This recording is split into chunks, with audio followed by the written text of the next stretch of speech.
Salut à tous, je suis ravie de vous retrouver aux côtés de Bilal Nadir pour une interview. Salut Bilal. Salut. Merci à toi d'être avec nous. Comment tu vas? Comment tu te sens? Ça va très bien et toi?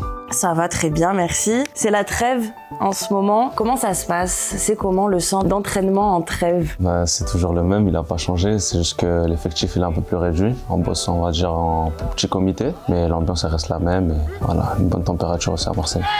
Comment tu la vis toi cette trêve-là? On sait que l'équipe était dans une super bonne dynamique. Est-ce que c'est frustrant d'être freiné avec cette trêve ou est-ce qu'on se dit c'est cool, on peut souffler un petit peu? Un peu des deux, parce qu'on était dans une bonne dynamique. Mais ça fait du bien aussi de souffler parce qu'on a eu pas mal de matchs qui ont été enchaînés. Donc c'est bien de souffler pour bien repartir et puis on a bien bossé. Il y a aussi la sélection. Je sais que j'imagine en tout cas que c'est dans un coin de ta tête. Cette sélection avec le Maroc, ça reste un objectif. Bien sûr qu'en plus il y a la Coupe d'Afrique à domicile. Bien évidemment ça reste un objectif. Je sais que ça passe par mes performances en club. Donc je me concentre d'abord sur ici et on verra si on y participera ou pas. Mais c'est une motivation. Et comme tu l'as dit, la CAN à la maison, j'imagine que... Bien sûr que c'est une motivation. C'est sûr que faire une Coupe d'Afrique à la maison, c'est pas chaque année. Il y a moyen de faire de belles choses cette année. On va revenir un petit peu, rembobiner, revenir à tes débuts à Nice. C'est là où tout commence pour toi dans le foot. Comment ça commence cette passion-là? Est-ce que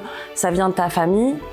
Qui te transmet cette passion du foot? Quand je sortais dehors, il y avait beaucoup de jeunes garçons qui jouaient dans les petits jardins, dans les petits city-stades de mon quartier. Et petit à petit, je me plais beaucoup. Donc ma mère elle m'a inscrit dans le club d'à côté de chez moi et c'est parti comme ça. Après dans ma famille, oui, tout le monde suit le foot. Mon père, mon frère et mes oncles, mes cousins. Donc ça s'est fait naturellement. Tu savais que tu voulais en faire ton métier? Non, pas à cet âge-là. Ouais, non, c'était une passion. C'est sûr que je regardais la télé, j'avais les étoiles plein les yeux, mais faire un métier, non, pas encore, je pense. Tu as commencé du coup très jeune à Nice et c'est très jeune aussi que tu es recruté pour venir à l'OM. Est-ce que tu peux nous expliquer comment ça s'est passé exactement? Ma venue à l'OM? Ouais. Donc j'ai été recruté, il me semble, en 2021. J'étais libre de contrat, enfin j'étais dans ma dernière année, à 17 ans. Ouais. J'étais dans ma dernière année de contrat et on avait joué, c'était la période de Covid, on avait joué contre l'Olympique de Marseille en réserve avec Nice. On avait gagné et après le match, il y avait eu le président et l'ancien directeur sportif. Et puis ça s'est fait comme ça,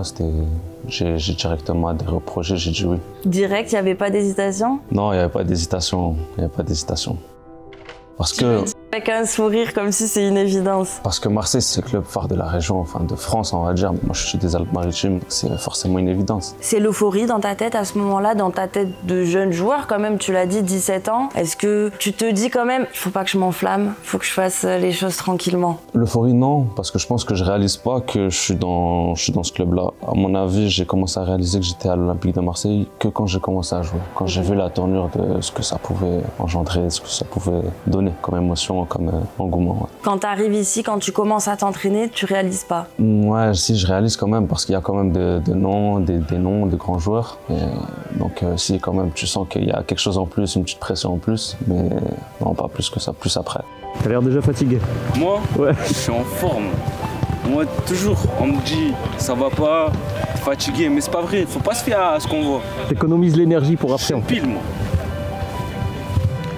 T'as tout quitté, du coup t'es venu ici, tu changes de ville, tu changes d'environnement. Comment ça s'est passé ton intégration? Difficile parce que c'était la première fois que je vivais, on va dire, tout seul. Donc beaucoup de choses qui ont changé, je devais faire mes courses tout seul, m'occuper de l'appartement seul aussi. Pareil pour les déplacements, donc c'était un peu compliqué avec aussi l'environnement marseillais. Non, si tu veux jouer, tu dois dire il n'y a pas de problème, il est gentil. Il n'y a pas de problème. Je suis à la bonne humeur. Première saison, c'était pas forcément des années où je jouais avec l'équipe première, donc j'alternais beaucoup entre la réserve, les U19 et le groupe professionnel lors des entraînements. Donc c'était difficile à gérer aussi. Si là tu pouvais parler à ce Bilal Nadir très jeune qui vient d'arriver, qu'est-ce que tu lui dirais? Je dirais attends un peu. Marseille ça demande beaucoup. Regarde bien et sois prêt quand le moment sera là quoi. Dans une récente interview, tu disais que t'étais pas un joueur qui aimait tirer.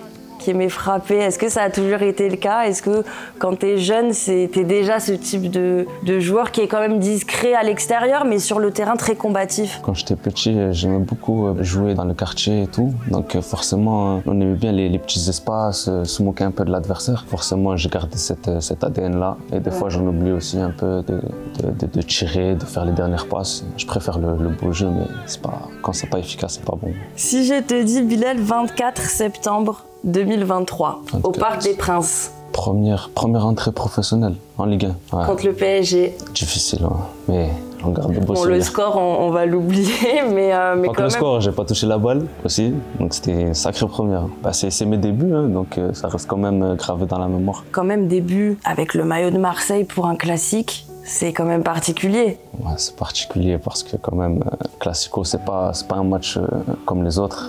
Bon, le contexte a fait que c'était difficile ce soir-là, mais quand même, se dire que ma première, c'était lors d'un Classico, c'est beau. C'est une fierté à ce moment-là, même si tu touches pas de ballon, mais j'imagine que quand tu finis, tu te dis « Waouh, je l'ai fait ». J'étais un peu partagé, parce que moi, déjà, en tant que compétiteur, se dire de rentrer dans un match où tu perds, c'est difficile. Et en plus de ça, tu touches pas la balle. Après, il reste pas beaucoup de temps quand tu rentres. Oui, c'est vrai, mais quand même, se dire que t'es rentré pour courir, quoi. Mais bon, ouais, c'est vrai que rentrer avec le maillot de l'Olympique de Marseille dans un match comme ça, c'est quand même un bon souvenir. Après ça, tu as découvert l'Orange Vélodrome. Tu peux nous parler de ce moment-là où tu foules cette pelouse et tu te rends compte de l'ampleur de ce stade et des supporters. Magnifique, c'était contre Le Havre, dimanche 13h, je me rappelle très bien. C'était beau parce qu'il y avait la victoire, il y avait tout le monde qui était heureux. Donc nous, c'est comme ça qu'on aime voir le Vélodrome. Je pense que tout le monde aussi. T'as senti direct ce truc, ce feeling avec les supporters? Oui, directement. Quand j'avais la balle, fallait pas reculer, directement aller de l'avant pour aller chercher quelque chose, pour aller marquer. C'est ce truc-là d'aller toujours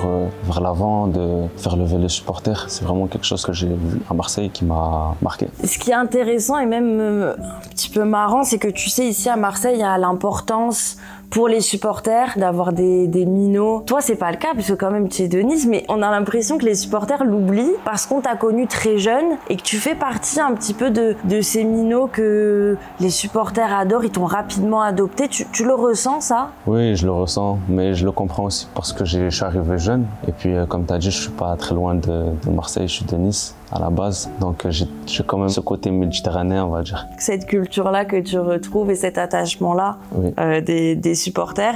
Il y a eu ce but aussi en janvier dernier face au Havre, premier but aussi avec l'Olympique de Marseille. Qu'est-ce qui se passe dans ta tête à ce moment-là? Il se passe beaucoup de choses, mais ouais, beaucoup de joie. Il y en a qui ont pensé que j'étais énervé après le but. Non, j'étais pas énervé, c'est comme ça, c'est ma manière de montrer mes émotions. Enfin, du coup, je les montre pas, mais j'étais très content parce que je venais d'une période difficile. On va en parler justement de cette période difficile. C'est vrai qu'alors que tu es sur une bonne lancée, il y a cette blessure en Coupe de France, une grosse blessure. Beaucoup de footballeurs disent que c'est la pire des blessures, les ligaments croisés.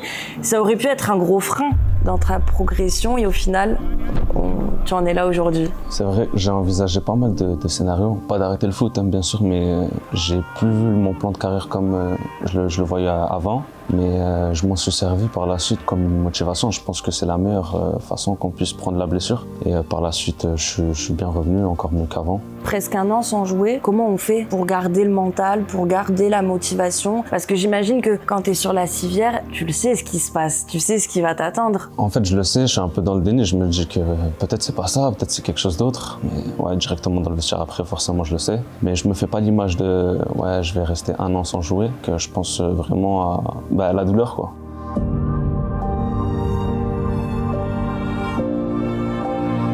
C'est vrai qu'un an sans jouer, c'est difficile. Il y a pas mal de choses dans la tête à ce moment-là. Tu regardes les autres jouer, d'autres jeunes aussi jouer, que normalement ça devait être toi. Que ça, que de la frustration, ouais. Et c'est quoi le plus important à ce moment-là? Est-ce que c'est ton entourage, c'est ta famille qui te soutient? C'est toi, ton objectif que tu t'es fixé? Comment on garde le moral? De nature, moi je suis un peu je m'en foutiste, on va dire. C'est quand même une grosse blessure, mais je me suis servi de la foi parce que je suis quand même croyant. Et bien sûr mes proches qui m'ont beaucoup aidé. C'est un beau parcours aujourd'hui, ton retour avec un coach qui t'encourage et qui te donne beaucoup de confiance. Est-ce que tu peux nous parler de cette relation avec Roberto De Zerbi? J'ai eu l'habitude de connaître des coachs avec un gros tempérament à Marseille. Je pense que c'est ce qui caractérise le club. C'est quelqu'un de passionné. C'est bien pour moi aussi d'avoir un coach comme ça, de me secouer secouer parfois, parce que des fois je suis un peu nonchalant, un peu ailleurs. Et lui, juste avec un petit cri, avec un petit geste, tu sais déjà qu'il faut revenir directement sur le terrain. Pour toi, quelle est la force de ce groupe? Parce qu'il y a une des forces, j'imagine que c'est ce mélange-là, cette cohabitation entre les jeunes et les joueurs qui ont beaucoup plus d'expérience, qui peut-être vous donnent beaucoup de conseils et vous poussent. Oui, c'est ça. Ouais, avec les anciens, les Kondo, Pierre